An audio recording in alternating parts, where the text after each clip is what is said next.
pendaftaran PIC Kids terus meningkat.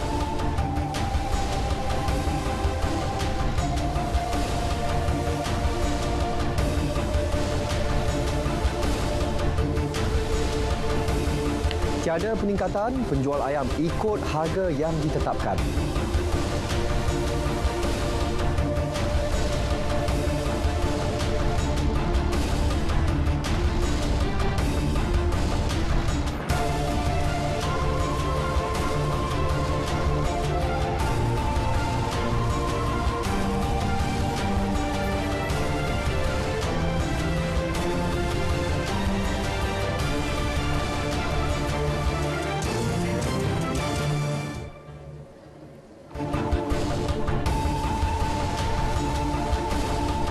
Assalamualaikum dan selamat petang. Saya Sahih Samsudin.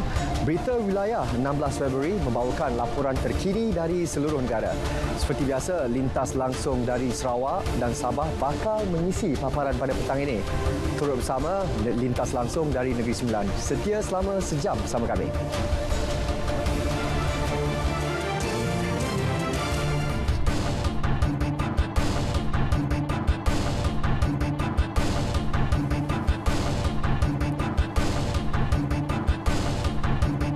Perkembangan program imunisasi COVID-19 kanak-kanak PIC Kids, jumlah pendaftaran terus meningkat selepas ramai ibu bapa setuju memberi perlindungan maksimum kepada anak-anak mereka. Menteri Kesihatan Khairi Jamaluddin berkata, lebih 917,000 kanak-kanak didaftarkan, meningkat seramai 24,000 individu setakat semalam. Hampir 247,000 kanak-kanak telah menerima dos pertama. Slot janji temu untuk ibu bapa atau penjaga mendaftarkan anak-anak mereka menyertai PIC Kids bermula 27 Januari lalu. Dalam perkembangan yang sama, Khairi turut kecewa dengan fitnah yang menyebarkan anak beliau dicucuk angin. Beliau turut menemplak pihak tidak bertanggungjawab untuk tidak mencampuri urusan ibu bapa yang mahukan anak mereka divaksin. Penerimaan ibu bapa terhadap program imunisasi COVID-19 kebangsaan kanak-kanak PIC Kids di Perlis turut meningkat. Ia berikutan kesan sampingan kepada kanak-kanak yang telah mendapatkan vaksinasi di negeri itu sangat rendah. Perlis menyasarkan 1,000 ke 1,500 suntikan sehari dapat diberi. Negeri ini mempunyai hampir 28,000 kanak-kanak berumur 5 hingga 11 tahun.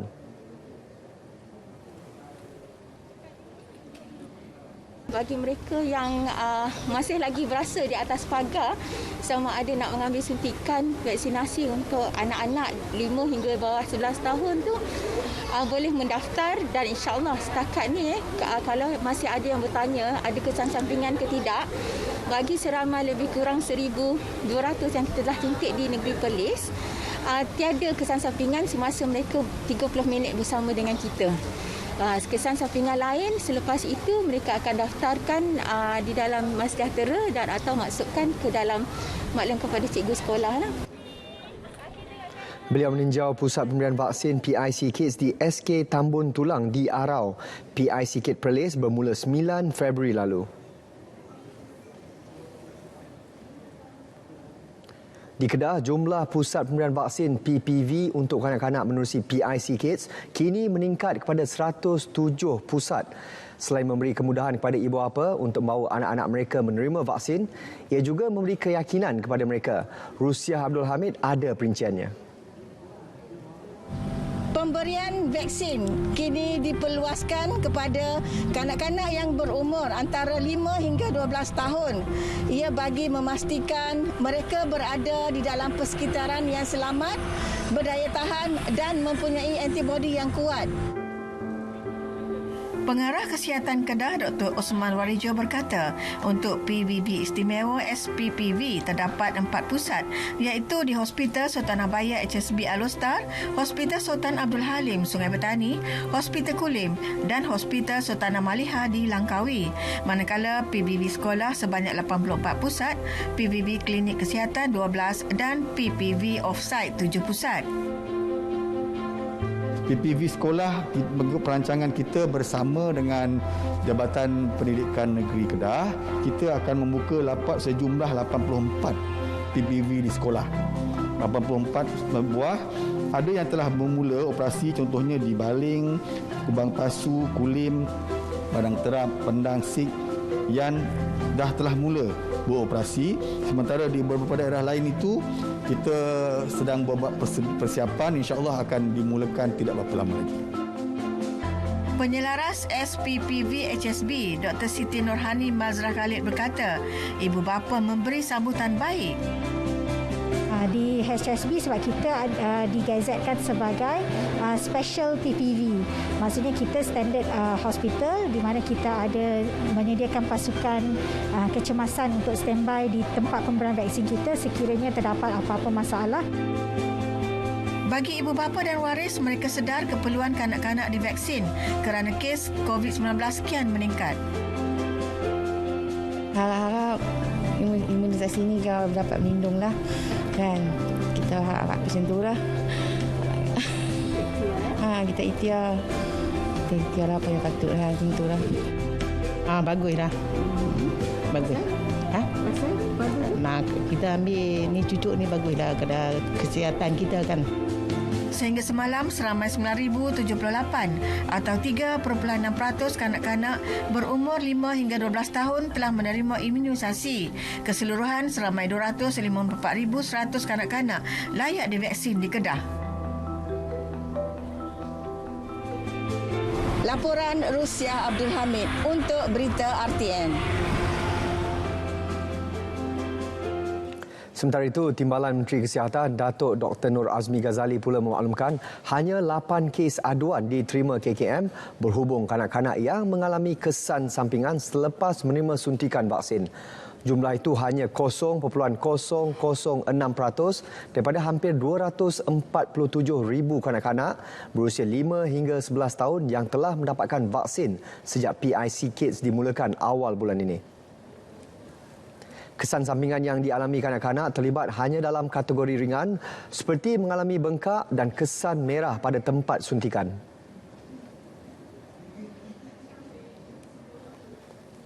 Ada orang dia kena dia pada ni bengkak, merah dan sakit dia tak cerita pun.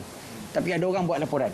Dan kita dah sarankan apa-apa pun nak yang berkaitan dengan vaksin boleh buat laporan. Dari laporan tu NPRA akan mengambil data tu. Beliau ditemui selepas meninjau program PIC Kids di Hospital Raja Perempuan Zainab II, Kota Baru. Berdasarkan perkembangan semasa, beliau maklumkan program suntikan menerusi PIC Kids baru mencapai 7% yang disifatkan masih rendah. Justru Datuk Dr. Nur Azmi mahu Jabatan Kesihatan Negeri dapat bekerjasama erat dengan Jabatan Pendidikan Negeri bagi meyakinkan ibu bapa supaya membawa anak mereka untuk menerima suntikan vaksin. Beralih ke isu bekalan ayam dan telur, orang ramai diharap dapat bersabar sementara menunggu bekalan ayam kembali stabil selepas pengumuman pemberian subsidi kepada penternak dan pengeluar ayam. Menurut peniaga ayam di Melaka, dengan langkah berkenaan diharap bekalan yang diterima kembali meningkat seperti biasa. Laporan Nurul Ashikin Abdul Halim. Berdasarkan tinjauan di Pasar Transit Majlis Bandaraya Melaka Bersejarah MBMB, peniaga menjual ayam standard mengikut harga yang ditetapkan di bawah skim harga maksimum keluarga Malaysia SHMKM iaitu RM8.90 sekilogram. Namun ayam yang dijual masih terhad berikutan bekalan yang diterima daripada penternak atau pembekal masih kurang. Bagaimanapun, peniaga optimis bekalan bahan makanan itu akan kembali stabil selepas pemberian subsidi dilaksana sepenuhnya. Sebenarnya, pertama saya mau terima kasih kerajaan kasih subsidi 60% kepada farm. Awak tengok ini pun tarik kurang-kurang lagi 2 bulan baru boleh stable. Sebab ini banyak masalah ini bekalan bukan senang. Memang harapan kita dah betul lah kerajaan bagi tu. Kira harga pun dah longgar, dah ikutlah apa yang ikut spek yang dia bagi, semua ikut. Cuma bekalan berkurangan sikit lah. Buat masa ni. Tapi mungkin akan datang mencukupi kot. Pasal diorang dah mula ternak lah. Sekarang diorang dah belum masuk. Bila subsidi tu sampai, diorang masuk anak ayam. Rata-rata peniaga di Pasar Transit MBMB ini berharap dengan subsidi yang diberikan kerajaan kepada penternak ayam ini akan dapat membantu memastikan bekalan ayam mencukupi dan seterusnya menstabilkan harga ayam di pasaran. Sementara itu, Jabatan Perkhidmatan Veterinar JPV Melaka ketika dihubungi memaklumkan mereka kini sedang memperhalusi kriteria bagi permohonan subsidi untuk memastikan bantuan itu sampai kepada penternak yang layak serta memastikan tidak berlaku penyelewengan. Kabinet sebelum ini bersetuju memberi subsidi 60 sen sekilogram bagi ayam hidup dan ayam bulan, manakala 5 sen bagi sebiji telur ayam tanpa mengira kategori sepanjang tempoh pelaksanaan SHMKM. Subsidi diberikan selama 4 bulan mulai 5 Februari hingga 4 Jun membabitkan peruntukan lebih RM500 juta. Nurul Ashikin Abdul Halim untuk Berita RTM. Di Kedah, hasil tinjauan di Pasar Besar Alor turut menyaksikan tiada sebarang peningkatan harga ayam dan rata-ratanya dijual seperti yang telah ditetapkan. Manakala harga telur ayam semua grade kekal seperti harga semasa kawalan skim harga maksimum keluarga Malaysia SHMKM. Malah terdapat peruncit yang menjual di bawah harga siling iaitu pada RM8.20.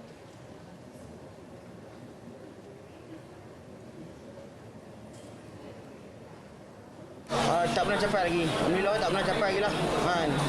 Masih bawah murah pada harga siling. Selama saya duduk jual ni dari mula-mula depa duduk kes ayam duduk naik tinggi lah apa. Alhamdulillah kami jual murah lagi. Paling mahal kami jual buat masalah RM8.2. So saya ni pun ikut harga pasaran sajalah. Harga pasaran kalau naik saya pun naik. Kalau harga pasaran turun saya pun turun. Macam mana bekalan? Bekalan buat masa sekarang ni ayam tu ada, cuma dia tak banyak. So harga tu mungkin dia takkan turun lah kan. Sementara itu, Pengerusi Persatuan Pengguna Kedah yang juga Pengerusi Pasar Besar Alor, Dato' Muhammad Fauzi Sharif berkata, pihaknya berharap bekalan dan harga telur dan ayam akan pulih sepenuhnya terutama menjelang Ramadan. Telur sekarang ni keadaan dia telah pulih seperti sedia kala, tetapi ada sedikit kesatuan. Sebab apa? Permintaannya terlalu banyak. Jadi kita harap bekalan telur khasnya apabila menjelang musim bulan Ramadan, saya minta badan-badan yang berkenaan khasnya Kementerian Perdagangan supaya dapat mengambil berat tentang keperluan khasnya telur. Kerajaan membelanjakan RM528.52 juta untuk tujuan pemberian subsidi kepada penternak ayam seluruh negara bagi tempoh 4 bulan mulai 5 Februari hingga 5 Jun bagi memastikan bekalan ayam dan telur kekal stabil.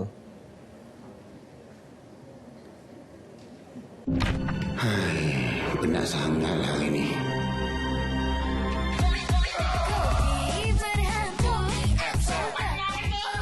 Hang apa cita?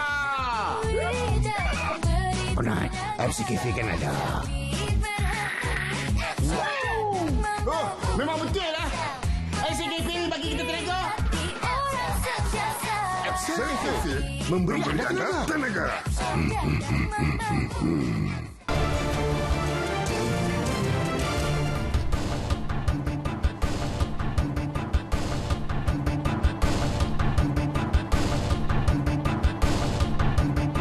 Terma Premier bagi menggantikan gelaran Ketua Menteri Sarawak hanya akan digunakan secara rasmi setelah rang Undang-Undang Perlembagaan Negeri Sarawak Pindaan 2022 diwartakan. Menteri Pelancongan Industri Kreatif dan Seni Persembahan Sarawak, Datuk Seri Abdul Karim Rahman Hamzah berkata, perkara tersebut perlu terlebih dahulu dibentangkan kepada Yang di-Pertua Negeri untuk persetujuan sebelum diwartakan. Katanya satu tarikh akan ditetapkan kerajaan bagi memaklumkan bila terma berkenaan boleh digunakan secara rasmi. Bercakap pada sidang media di Kompleks Dewan Undangan Negeri di Kuching hari ini, Datuk Seri Abdul Karim turut memaklumkan terma timbalan Ketua Menteri juga akan dikenali sebagai timbalan premier setelah diwartakan. Ditanya bila perwataan akan dilakukan, ujarnya perkara tersebut boleh dilakukan pada bila-bila masa atau secepat mungkin kerana ia dianggap satu perkara penting.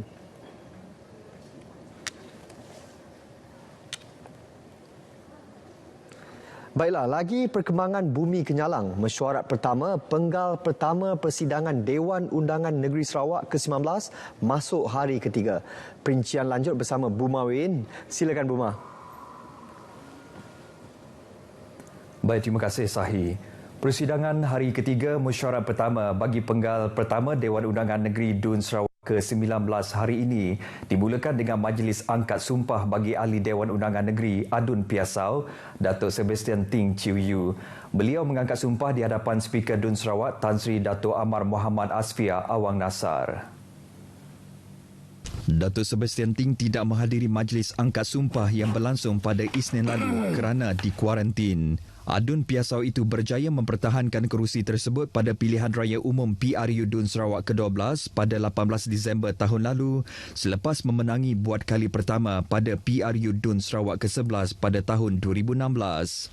Sementara itu, Tan Sri Dato' Amar Muhammad Asfia dalam pemasyurannya memaklumkan Adun setakan Datuk Hamzah Ibrahim tidak dapat menghadiri persidangan hari ini. Speaker Dun turut memaklumkan ahli-ahli bagi jawatan kuasa akaun awam PAC yang dipengerusikan oleh Adun Beting Maro, Razaili Gapur, manakala jawatan kuasa Dewan, jawatan kuasa hak keistimewaan dan jawatan kuasa petisyen awam pula dipengerusikan oleh beliau sendiri. Turut dimaklumkan jawatan kuasa acara DUN yang dipengerusikan oleh Menteri Muda Pembangunan Wanita, Kanak-kanak dan Kesejahteraan Komuniti 1, Datuk Ruzi Yunus, bagi membantu jawatan kuasa Dewan merancang, mengatur, mengurus dan memantau perkara-perkara berkaitan keselesaan perkhidmatan dan kemudahan ahli-ahli Dewan. Hari ketiga dan terakhir mesyuarat pertama bagi penggal pertama Dun Sarawak ke-19 menyaksikan 3 RUU diluluskan. Ia adalah RUU Perbekalan Tambahan 2021-2022, RUU Lembaga Kemajuan Sagu dan Nipah 2022 dan RUU Lembaga Perindustrian Getah Sarawak 2022. RUU Perbekalan Tambahan 2021-2022 dibentangkan oleh Menteri Kewangan dan Ekonomi Baharu II, Dato' Amar Douglas Sugambas bagi mendapatkan jumlah tambahan sebanyak RM478,843,946. Ia bagi menampung kos perkhidmatan yang ditanggung oleh pelbagai kementerian dan jabatan yang mana dana tersebut tidak diperuntukkan atau tidak disediakan secukupnya dalam anggaran tahun 2021. Pada masa sama, peruntukan tambahan sebanyak RM86,608,762 turut dipohon untuk melaksanakan 47 sub-aktiviti dan 68 sub-aktiviti, antaranya infrastruktur tanah, bangunan kerajaan, utiliti awam, kerajaan tempatan, kebajikan dan projek-projek khas. Pembentangan RUU berkenaan dibuat tanpa sebarang perbahasan. Rang Undang-Undang RUU Lembaga Kemajuan Sagu dan Nipah 2022 akan menjadi inisiatif baharu di bawah Kementerian Pemodenan Pertanian dan Pembangunan Wilayah. Menterinya Datuk Seri Dr. Stephen Rudi Utom ketika membentangkan RUU itu berkata, ia bertujuan untuk mempromosi, memudah dan membangunkan industri sagu serta nipah sebagai ekonomi baharu selain memaksimumkan pulangan dan meningkatkan pendapatan pekebun kecil. Katanya jika RUU tersebut meluluskan semua aktiviti hiliran dan huluan untuk sagu serta nipah termasuk penanaman, pemprosesan dan penggunaan, pengeluaran parti sagu dan nipah serta pembuatan akan dikawal selia dengan pelaksanaan pendaftaran, pelesenan dan aktiviti penguatkuasaan. Mengulas lanjut, Datuk Seri Dr. Stephen Rudi berkata kepentingan relatif sagu sebagai penyumbang utama hasil pertanian di negeri ini telah digantikan secara beransur-ansur oleh komoditi lain seperti kelapa sawit dan lada. Ini disebabkan oleh kekurangan kawal selia yang menyaksikan penggiat industri beroperasi dalam segmen yang tidak teratur dan tidak sejajar dengan objektif strategik kerajaan. Akibatnya, industri itu dibebani dengan pelbagai isu, antaranya kekurangan pokok sagu sebagai bahan mentah, produktiviti sagu yang rendah dan pencemaran yang terhasil melalui aktiviti penghilangan.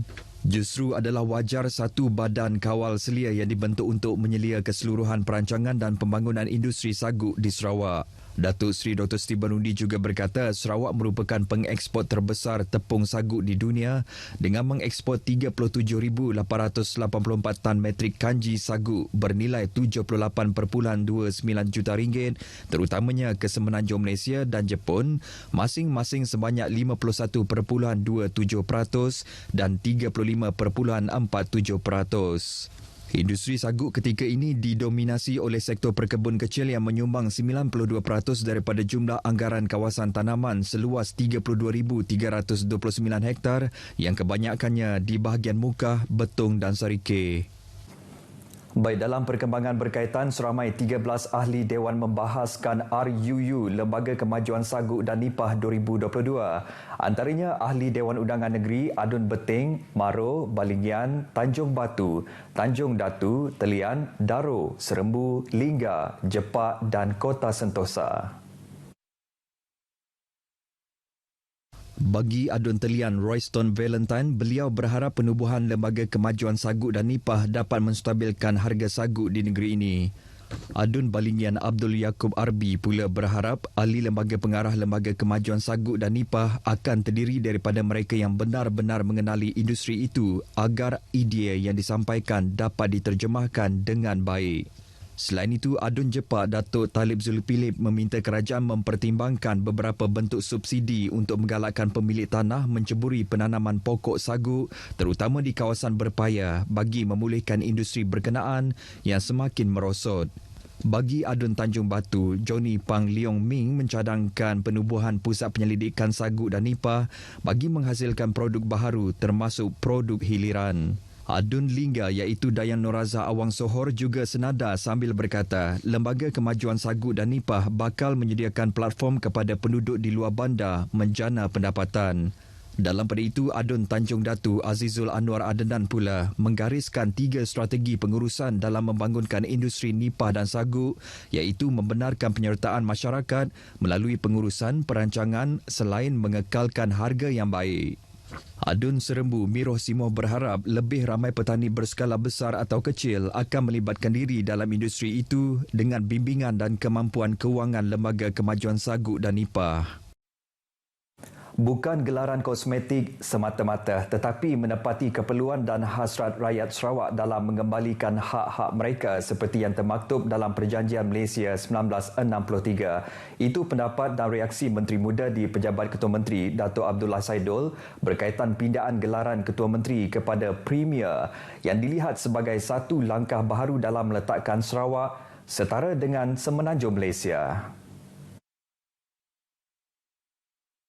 Kerana ini adalah satu simbolik political will kita, pemimpin kita untuk memperjuangkan hak dan kepentingan negeri. Dan mungkin selepas ini ada perubahan-perubahan tertentu dan kita akan berada kedudukan yang lebih baik. Bagi Ahli Dewan Undangan Negeri Adun Dudung pula, Datuk Seri Tiong King Sing, dengan adanya gelaran itu, ia akan membezakan kuasa yang terdapat di Sarawak dengan negeri-negeri lain di Malaysia. Kita bukan macam lain punya negeri lah. Lain punya negeri, they don't have. Besides Sabah Sarawak, they don't have. So, we must have different status on the other negeri. We must be slightly higher than the other state. Mereka ditemui RTM di Kompleks Dewan Undangan Negeri Sarawak di Petrajaya, Kuching hari ini. Para graduan dinasihati agar sentiasa memanfaatkan ilmu dan mempersiapkan diri untuk berhadapan dengan pelbagai cabaran terutama dalam menghadapi anjakan ekonomi baharu. Menurut Ketua Menteri Datuk Patinggi Tan Sri Abang Johari Tonopeng, berikutan perubahan ekonomi dan peralihan dari sistem ekonomi konvensional ke ekonomi digital, Sarawak tidak boleh berada di takuk lama ketika masyarakat dunia sudah mula mengadaptasi perubahan teknologi yang menjadi keperluan masa hadapan. Datuk Patinggi Tan Sri Abang Johari berkata kemunculan revolusi perindustrian 4.0 yang menekankan teknologi realiti maya tanpa kebergantungan terhadap tenaga buruh pastinya akan membawa impak besar terhadap pembangunan sumber manusia secara global. Justru melihat kepada keperluan itu, kerajaan negeri berusaha membangunkan infrastruktur internet berkelajuan tinggi bagi menyokong serta merancangkan dasar ekonomi digital Sarawak. Beliau merangkap Pro-Chancellor Universiti Malaysia Sarawak UNIMAS berucap semasa menyempurnakan hari ketiga Majlis Penganugerahan Convocation UNIMAS ke-25. Seramai 1,078 graduan ijazah sarjana muda menerima penganugerahan ijazah sarjana muda masing-masing hari ini. Polis Sarawak mengingatkan orang ramai agar tidak terperdaya dengan taktik terbaru sindiket jenayah penipuan dalam talian melalui kaedah fail Android Package Kit APK seperti kenyataan media yang dikeluarkan oleh Pengarah Jabatan Siasatan Jenayah Komersial Bukit Aman pada Khamis lepas. Pemangku Pesuruhjaya Polis Sarawak Datuk Manja Atta dalam kenyataannya berkata, sindiket telah dikenal pasti mengiklankan barangan menerusi media sosial sebelum suspek menghubungi mangsa melalui aplikasi WhatsApp dan mengarahkan mangsa memuat turun fail APK pada Android. Menurut Datuk Manca, mangsa kemudian akan memasukkan nama, nombor kad pengenalan dan alamat email untuk mencipta akaun. Ini diikuti dengan membuat pembayaran melalui kad kredit atau FPX perbankan dalam talian. Beliau mendedahkan setakat ini Polis Sarawak tidak ada menerima laporan polis berhubung kes penipuan dalam talian berkenaan. Justru Datuk Manca menasihatkan orang ramai agar tidak mudah percaya dengan iklan di media sosial. Sebaliknya selidik dengan teliti sebelum membuat urusan lanjut. Saudara, sekian berita dari Sarawak. Kita kembali bersama Sahi di Angkasa Puri. Silakan Sahi. Terima kasih Buma. Berita wilayah diteruskan dengan perkembangan cuaca semasa di seluruh negara bersama Pegawai Meteorologi Wan Muhammad Hafiz Husin. Silakan. Baiklah, Assalamualaikum dan salam sejahtera. Baik, seperti diramalkan, keadaan cuaca pada hari ini kurang hujan jika berbanding dengan cuaca semalam. Baik, pada ketika ini, hujan berserta rebut petir kini sedang berlaku melibatkan beberapa daerah di negeri Perak, melibatkan daerah Kintar, Kampar, Batam Padang dan juga Mualim. Baik, berikutan kita menerima pengaruh angin daripada arah tenggara, jadi hujan yang berlaku di selatan negeri Perak ini akan perlahan-lahan bergerak menghala ke utara di negeri Perak. Jadi, daerah Kintar, Kuala Kangsar dan juga Hulu Perak akan mengalami keadaan hujan dan juga ribut petir menjelang ke lewat petang nanti. Baik, bagi negeri Pahang, buat masa kini hujan di 1-2 tempat kini sedang berlaku melibatkan daerah Kuantan. Dan seperti di negeri Perak, hujan ini juga akan bergerak menghala ke utara. Jadi di daerah Jerantut dan juga Kemaman di negeri Terengganu akan mengalami hujan sebentar lagi. InsyaAllah kita jangkakan hujan yang berlaku ini akan beransur reda dalam tempoh 1 hingga ke 2 jam sahaja. Baik, bagi hujan yang berlaku di pantai timur melibatkan negeri Kelantan dan juga Terengganu, melibatkan daerah Besut, Setiu di negeri Terengganu dan juga Tanah Jajahan, Pasir Putih dan juga Bacok di negeri Kelantan.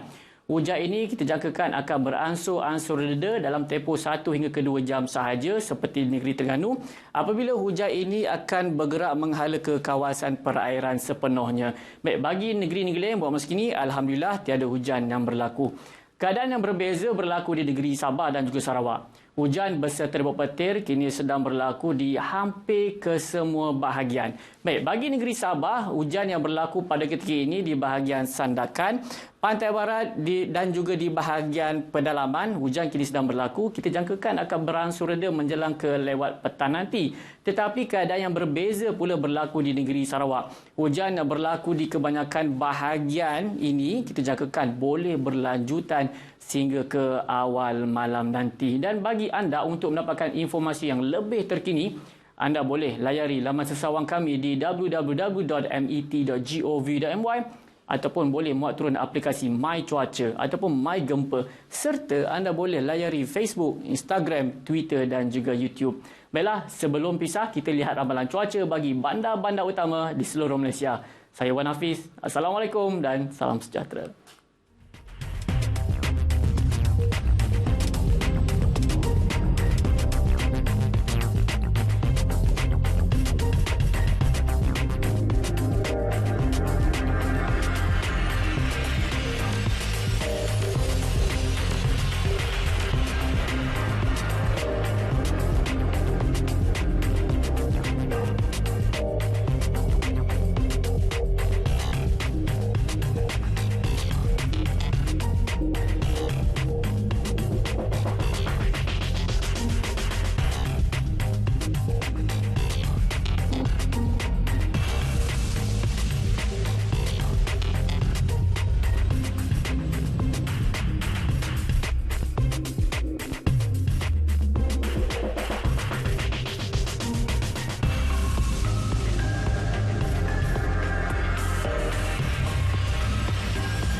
Seterusnya, fokus negeri di bawah bayu petang ini adalah mengenai laporan tinjauan pengoperasian pejabat kerajaan negeri.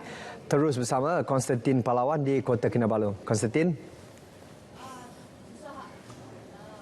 Baik Sahih, berikutan berlaku peningkatan kes COVID-19 di Sabah, tinjauan kru RTM mendapati kebanyakan pejabat kerajaan negeri mematuhi arahan yang dikeluarkan setiausaha kerajaan negeri iaitu melaksanakan operasi separuh daripada kehadiran kaki tangan di pejabat masing-masing.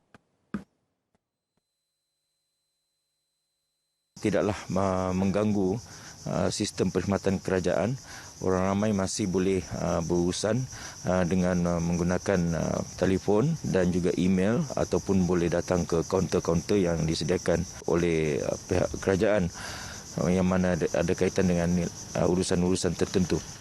So, saya berpandangan bahawa Ketua Jabatan perlu memastikan bahawa sentiasa ada kaki tangan yang dapat menyokong perkhidmatan ini dan memberikan perkhidmatan mereka kepada masyarakat. So, buat masa ini saya sokonglah ya pengurangan kepada 50%. Ianya satu langkah yang baik juga bagi membendung penularan COVID-19 dalam masa yang sama. Walaupun 50% bekerja di pejabat, bagaimana kita hendak meningkatkan lagi tahap kebaikan servis ataupun perkhidmatan yang kita berikan kepada rakyat. Pada Isnin, Setiausaha Kerajaan Negeri Datuk Seri Panglima Safar Untung telah mengeluarkan arahan mengenai operasi pejabat kerajaan negeri dengan separuh kehadiran kaki tangan yang sudah lengkap vaksin dan arahan bekerja dari rumah. Orang ramai diingatkan agar tidak takut untuk mendapatkan vaksin dos penggalak yang disediakan kerajaan di mana-mana pusat pemberian vaksin PPV atau klinik yang telah dilantik. Penyelia Pusat Pemberian Vaksin di Ibu Negeri, Michael Ting berkata, orang ramai juga tidak perlu percaya dengan berita palsu yang ditularkan oleh pihak tidak bertanggungjawab di media sosial. Selama ini kami sudah memberikan vaksin sebanyak 4,000. Sasaran kami di Imago satu hari kami punya sasaran 500. Harap seluruh Sabah akan mencapai 90% lah untuk mendapatkan dos penggalakan. Pada orang yang di luar sana, marilah kita suntik booster untuk kebaikan bersama. Tidak apa-apa juga, macam biasa saja. Bagi saya, kamu ambil juga booster sebab ini kebaikan kita juga sama-sama. Marilah kita sama-sama hentikan rangkaian COVID-19. Tiada juga apa-apa, tidak rasa sakit. Macam yang ambil vaksin yang pertama, kedua, tidak juga apa-apa, rasa sakit lah. Kalau boleh kamu ambil lah, try ambil dos penggalak untuk menjaga diri kita supaya kita tidak kena coronavirus lah. Berdasarkan rekod, Sabah mencatatkan keseluruhan 62.6% yang telah mendapat vaksinasi sekurang-kurangnya 1 dos, manakala lebih 570,000 telah mengambil dos penggalak. Keharmonian dalam kalangan pelbagai kaum di Sabah merupakan aset hebat yang dimiliki di negeri ini. Duta Perancis ke Malaysia, Roland Galarragi berkata, ini kerana perpaduan rakyat dan sumber manusia yang berbakat adalah kunci utama dalam membangunkan sesebuah negeri. Menurut Roland, Sabah juga sangat beruntung kerana memiliki alam semula jadi yang cantik dengan kepelbagaian biodiversity. This is one of the most important places in the world when it comes to biodiversity, and we hope that this will be preserved in the coming years. This is something that is very dear to us and which is part of our foreign policy to protect biodiversity. Beliau ditemui pemberita selepas mengadakan kunjungan hormat terhadap Yang di-Pertuan Negeri Tun Dr. Juhar Datuk Mahiruddin di Istana Seri Kinabalu. Kunjungan julung kali beliau ke Sabah ini adalah bagi membincangkan ruang yang boleh dilaksana di negeri ini pada masa akan datang. Ini kerana terdapat warga Perancis yang bekerja dalam beberapa syarikat di negeri ini. Seramai 10 pendatang asing tanpa izin parti warga negara Indonesia yang baru mendarat di Tawau telah ditahan dalam satu serbuan op benteng bersama pada Selasa. Bot laju yang membawa parti tersebut bergerak dari arah Pulau Sebatik, Indonesia menuju ke kawasan Jeti Pemunggahan Balak, Kampung Kurnia Jaya, Tawau. Menurut kenyataan media yang dikeluarkan, Angkatan Tugas Bersama 2 (ATB-2), hasil risikan Tim Quick Reaction Force (QRF) mendapati terdapat kehadiran 2 bot laju mencurigakan di Jeti Pemunggahan Balak, Kampung Hidayat. Tim QRF kemudiannya berjaya mengesan kedudukan parti yang sedang bersembunyi di kandang kambing. Pemeriksaan lanjut mendapati semua parti merupakan warga negara Indonesia. Mereka terdiri 8 lelaki berusia antara 19 hingga 51 tahun dan 2 wanita berusia 33 dan 45 tahun. Mereka berasal dari Pulau Sebatik, Indonesia dan masuk ke Malaysia untuk bekerja. Semua parti kemudiannya dibawa ke Ibu Pejabat Polis Daerah IPD Tawau bagi siasatan lanjut dan saringan COVID-19. Kes disiasat di bawah Seksyen 6-3 Akta Imigresen 1959-63 jika sabit kesalahan iaitu tinggal dan berada di Malaysia tanpa pas atau permit yang sah. Sukan Bola Sepak Piala Sabah Maju Jaya 2022. Berdasarkan 2 perlawanan, Sabah kini berada di kedudukan kedua selepas Kedah dengan kelebihan jaringan berbanding TRW Kelantan di kedudukan ketiga, manakala Sarawak United FC pula di tempat keempat. Misi memburu 3 mata penuh di Stadium Lika semalam tadi akhirnya tercapai. Hasil gol kedua pasukan Sabah FC minit akhir perlawanan. Gol kemenangan dijaringkan Tanah Balan anak lelaki Nada Raja, manakala gol pertama Sabah dijaringkan ketua pasukan Badrul Bakhtiar. Prestasi hari ini lebih baik daripada perlawanan pertama dengan pasukan Kelantan tempoh hari. Tetapi kita harus ingat di sini yang apabila kita mendahului, kita selalu leka, di mana ini tidak boleh diulangi. Hari ini kita berjaya mendapatkan gol kemenangan pada minit-minit terakhir. Gol pasukan pelawat pula dijaringkan oleh pemain importnya Uche Agba pada minit ke-86. Terdahulu perlawanan antara Kedah FC dengan TRW Kelantan menyaksikan Kedah FC menang dengan keputusan 1 berbalas 0. Piala Sabah Maju Jaya antara lain adalah medan menilai persediaan pemain dan jurulatih 4 pasukan tersebut. Sekian berita dari Sabah, lengkapkan vaksinasi dan dos penggalak anda. Utamakan SOP, elak tempat sesak demi keselamatan semua. Kembali bersama Sahi di Angkasa Puri, silakan. Terima kasih Konstantin. Kita akan berhenti berehat seketika dan akan kembali selepas ini.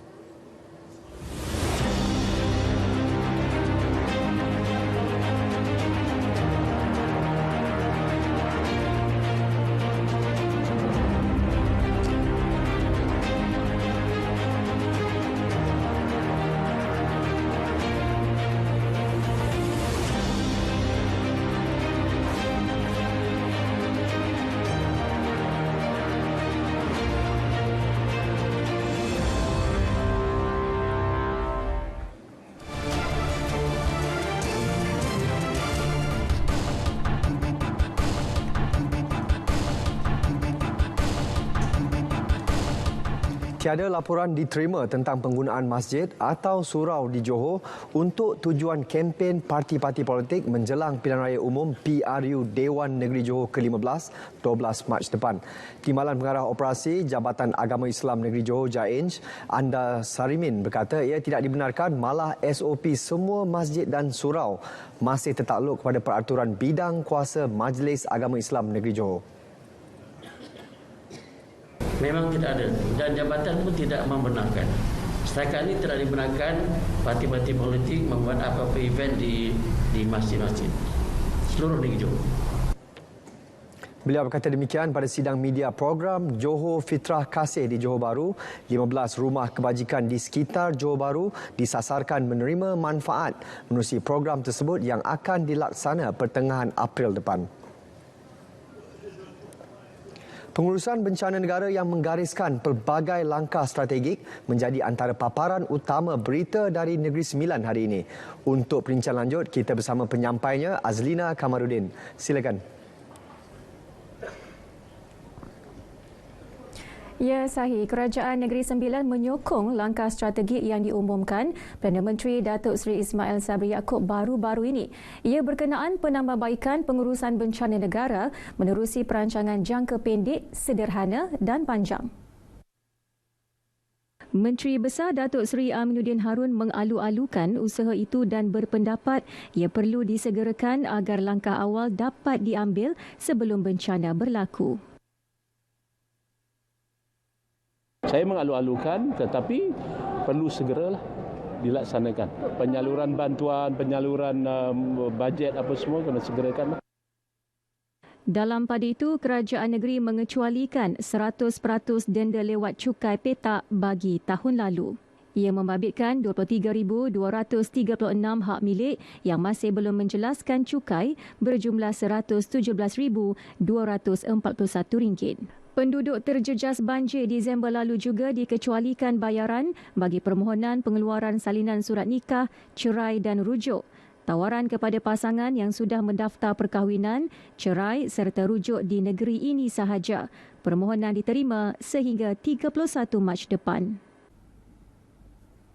Menara Majlis Agama Islam Negeri Sembilan MAINS memberi keselesaan kepada pelanggan sekaligus menyuntik semangat warga kerjanya untuk bertugas dan meningkatkan kecekapan. Ia menjadi mercu tanda di Seremban setelah siap pada 2017.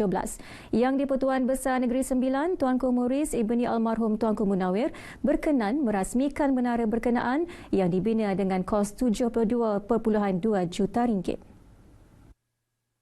Menurut Menteri Besar Datuk Seri Aminuddin Harun, perasmiannya selari penstrukturan penambahbaikan pentadbiran dan pengurusan MAINS, khususnya dalam menguruskan hal ehwal agama Islam bertaraf badan berkanun diasingkan saraan dan bebas dengan menyatukan agensi agama yang lain di bawah pentadbirannya. 90% bangunan ini telah ditempatkan ataupun disewa, di mana 6 tingkat digunakan oleh MAINS sendiri dengan anak syarikatnya, dan selebihnya telah disewa oleh sama ada oleh pihak kerajaan negeri, agensi-agensi kerajaan yang lain ataupun pihak swasta. Beliau berkata demikian pada majlis perasmian Menara MAINS di Seremban. Kedudukan ekonomi yang semakin pulih dan stabil ketika ini membuatkan peniaga menarik lafaz lega. Meskipun terkesan akibat pelaksanaan Perintah Kawalan Pergerakan PKP, seorang pengusaha pizza di Juasih, Maizarah Abu Bakar, menjadi lebih kreatif. Uniknya, pizza keluarannya disediakan dengan kaedah pembakaran menggunakan kayu api dan berupaya melebarkan perniagaan ke luar kawasan dengan bantuan anak-anaknya. Sekatan untuk permis beroperasi ketika PKP membuatkan Maizarah dan keluarga berusaha menghasilkan produk pizza sejuk beku. Masa PKP yang kedua, yang ketiga itu memang kita tak ada pelanggan lah kita kata. Jadi kita inisiatif kita masa tu kita reach out lah, kita pergi keluar. Antaranya kita cuba buat frozen punya. So kita hantar kat kedai, kat apa semua lah. Kemudian anak saya pun dia ambil inisiatif, dia pergi keluar-keluar, dia buka dekat Semenyih. Lepas tu ada yang buka dekat Nilai. Jadi itu inisiatif kita lah, pasal kalau kita duduk tunggu kat sini orang tak datang. Pizza ala cita rasa Nogori buatan anak tempatan itu turut menarik perhatian pelanggan dari seluruh negara. Saya pilih makan kat sini sebab dia ada unik dia, sebab dia bakar guna dapur kayu, so dia bezalah dengan yang luarnya rasa so lain sikit. So recommend lah datang sini makan. rasa dia ada lada api, cita rasa orang Negeri Sembilan. Tak jemu dimakan lah. Tak apa orang kata selera tu memang selera je nak makan. Tak adalah jemu ke apa kan. Cheese dia tak berapa ni. Sedap lah. Saya daripada Kuala Lumpur, Seremban, anak-anak duduk Penang, balik mesti order pizza. Kembali bernafas. Itu yang dapat disifatkan kepada hampir semua perniagaan apabila boleh beroperasi seperti sedia kala. Pizza Jemapuh di Juasei ini antaranya yang kebiasaannya menerima kunjungan daripada pelancong luar, biarpun masih terkesan ketika ini meletakkan harapan penuh untuk keadaan kembali seperti sedia kala. Sekian paparan bahan berita dari Negeri Sembilan. Kita kembali ke Angkasa Puri. Terima kasih Azlina.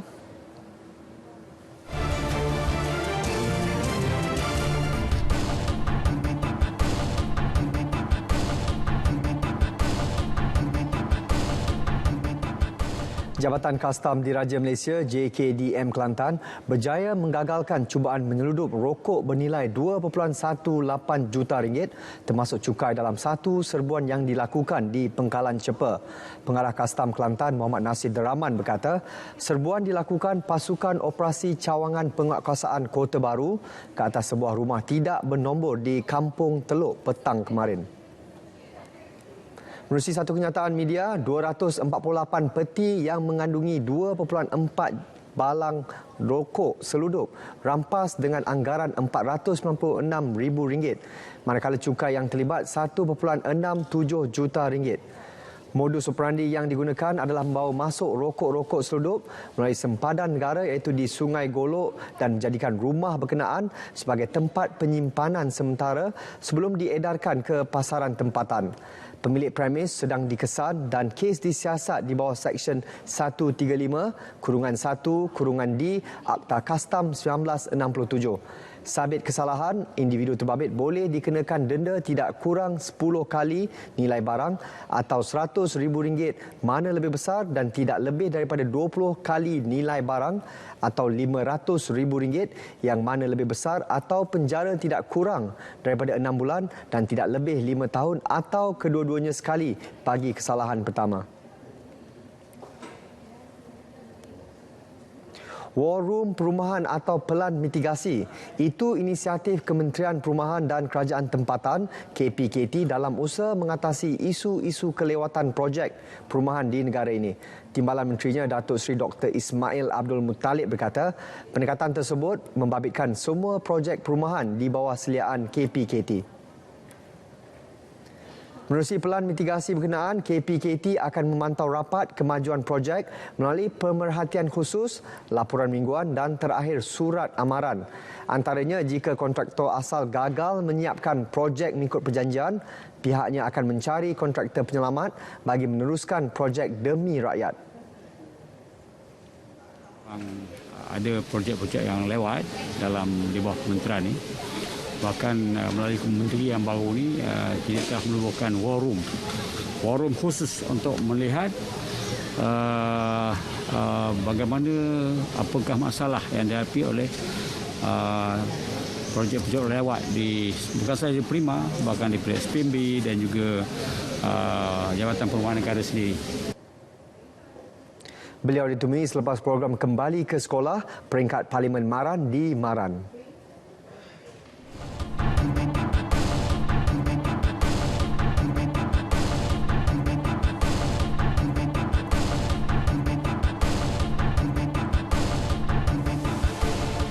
Kes tumbuk dan tendang bapa tiri di Kampung Ruat, Yan, Kedah semalam, seorang penganggur direman 3 hari sehingga 18 Februari ini bagi membantu siasatan. Perintah reman dikeluarkan Magistrate Anis Suraya Abdul Rahim di Mahkamah Magistrate Daerah Yan. Dalam kejadian kira-kira pukul 8.30 pagi itu, suspek mengamuk selepas bapa tirinya yang berusia 71 tahun dikatakan enggan memberikan wang yang diminta, dipercayai untuk membeli dadah. Suspek yang marah kemudian bertindak menumbuk bahagian belakang kepala sebelah kiri mangsa. Mangsa dan isterinya kemudian keluar dan duduk di luar rumah, namun suspek bertindak ganas apabila menendang bahagian belakang mangsa. Mangsa dibawa ke Hospital Yan untuk mendapatkan rawatan lanjut dan pegawai perubatan mengesahkan bengkak di bahagian telinga kiri dan tangan kiri akibat ditumbuk suspek. Rentetan kejadian, polis berjaya mengesan dan menahan suspek di kawasan Lubuk Boy, Yan, kira-kira pukul 6.45 petang semalam.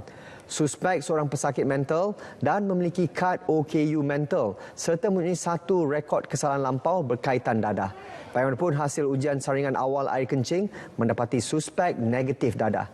Kes disiasat di bawah Seksyen 323 Kanun Keseksaan 18A Akta Keganasan Rumah Tangga 2012. Rumah sebagai mamal proses dadah. Modus operandi 6 suspek warga tempatan yang terlibat dengan aktiviti memproses dan mengedar dadah jenis heroin dan syabu berjaya dipatahkan Jabatan Siasatan Jenayah Narkotik JSN Perak dengan kerjasama Bukit Aman. Ketua Polis Perak Datuk Mio Farid Al-Atrash Wahid berkata 3 daripada mereka ditahan di Ipoh manakala 3 lagi di Negeri Sembilan.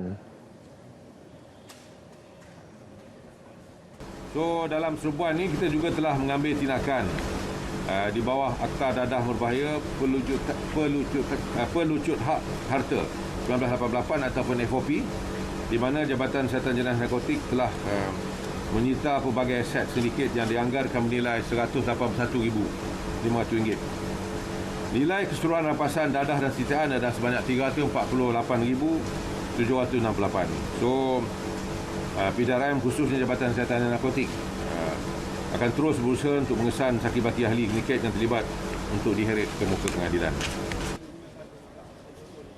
Sindiket tersebut dipercayai mula aktif sejak pertengahan tahun lepas dan jumlah dadah yang dirampas boleh menampung keperluan 52,800 penagih dadah. Polis juga telah menyita pelbagai aset sindiket itu yang dianggarkan bernilai lebih RM100,000. Semakan rekod mendapati kesemua suspek mempunyai rekod lampau bersabit kes jenayah dan dadah.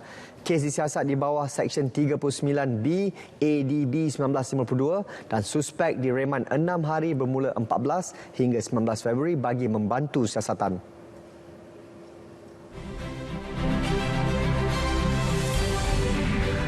Saya menyeru agar rakyat negara ini terus membudayakan data dan maklumat dalam pengurusan kehidupan agar negara dapat membentuk tamadun bangsa yang berfikiran kritis dan analitik berbaksikan data. Statistik dan data ini amat berkait rapat dengan pola berfikir dan seterusnya diolah kepada keputusan dan keberhasilan. Natijahnya, negara bakal melahirkan rakyat yang berminda kelas pertama selaras dengan aspirasi keluarga Malaysia ke arah mencapai negara maju pada tahun 2030.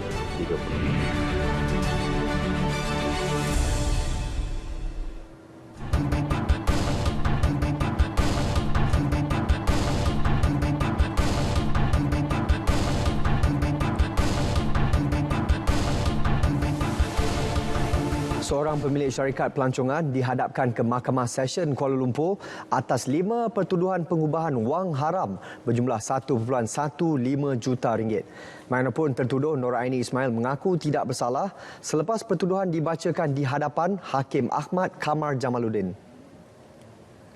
Mengikut pertuduhan, dia didakwa memindahkan wang tersebut daripada akaun milik syarikatnya Intercity Services and Travel Sdn Bhd yang merupakan hasil aktiviti haram. Wang dimasukkan ke dalam akaun semasa miliknya, akaun semasa anaknya dan akaun semasa milik syarikatnya. Perbuatan dilakukan di sebuah bank di Bukit Bintang antara 25 Januari hingga 3 Oktober 2019. Dia didakwa mengikut Perenggan 4/1/B Akta Pencegahan Pengubahan Wang Haram, Pencegahan Pembiayaan Keganasan dan Hasil daripada Aktiviti Haram 2001. Terdahulu tertuduh turut menghadapi satu lagi pertuduhan di Mahkamah Session Shah Alam.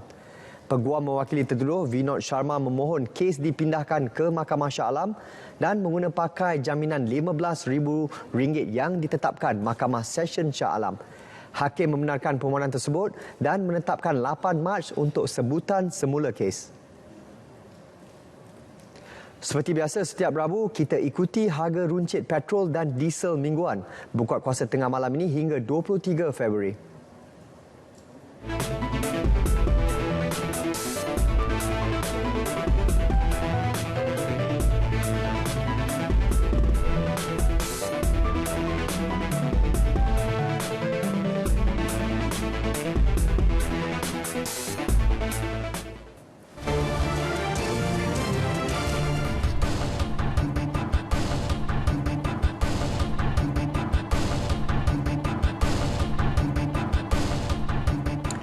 Bola sepak Piala AFF bawah 23 tahun, jurulatih skuad negara Brad Maloney menganggap penarikan diri Myanmar pada petang semalam amat mengecewakan pasukannya.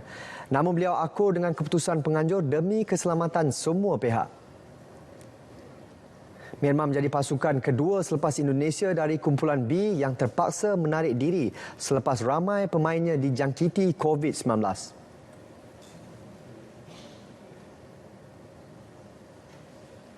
It was very unexpected. I don't think anybody really wishes that to happen. We would prefer to play than not. But it's just one of those things that we have to live with at the moment in the current environment with the existence of COVID and so forth. What we have to do is really be diligent about what our team does, and I think our medical staff so far have been excellent in managing that. And the health and well-being of our players and our staff is paramount at this moment. Tambah beliau, biarpun berbaki satu perlawanan menentang Laos, Jumaat ini persiapan yang rapi tetap akan dilakukan oleh pasukan bagi penentuan juara kumpulan. Malaysia, Thailand dan Vietnam dipilih sebagai tuan rumah perlawanan peringkat kumpulan Liga Juara-Juara Asia ACL Zon Asia Timur. Perkara itu diumumkan Konfederasi Bola Sepak Asia AFC hari ini. Saingan ACL 2022 akan dijalankan secara venue berpusat bagi membendung penularan wabak COVID-19 yang semakin meningkat di beberapa negara. Semua perlawanan peringkat kumpulan Zon Asia Timur akan berlangsung pada 15 April hingga 1 Mei 2022. Johor Darul Takzim JDTFC akan menjadi tuan rumah kumpulan I yang dibarisi juara J-League Kawasaki Frontale, kelab Liga Super China Guangzhou FC dan satu lagi pasukan yang akan ditentukan melalui slot playoff. Semua perlawanan ini akan berlangsung di Stadium Sultan Ibrahim. Bagi perlawanan kumpulan F, G dan J akan berlangsung di Thailand dan Vietnam dipilih sebagai tuan rumah untuk kumpulan H. Pemilihan venue dibuat berdasarkan beberapa kriteria yang ditetapkan oleh AFC.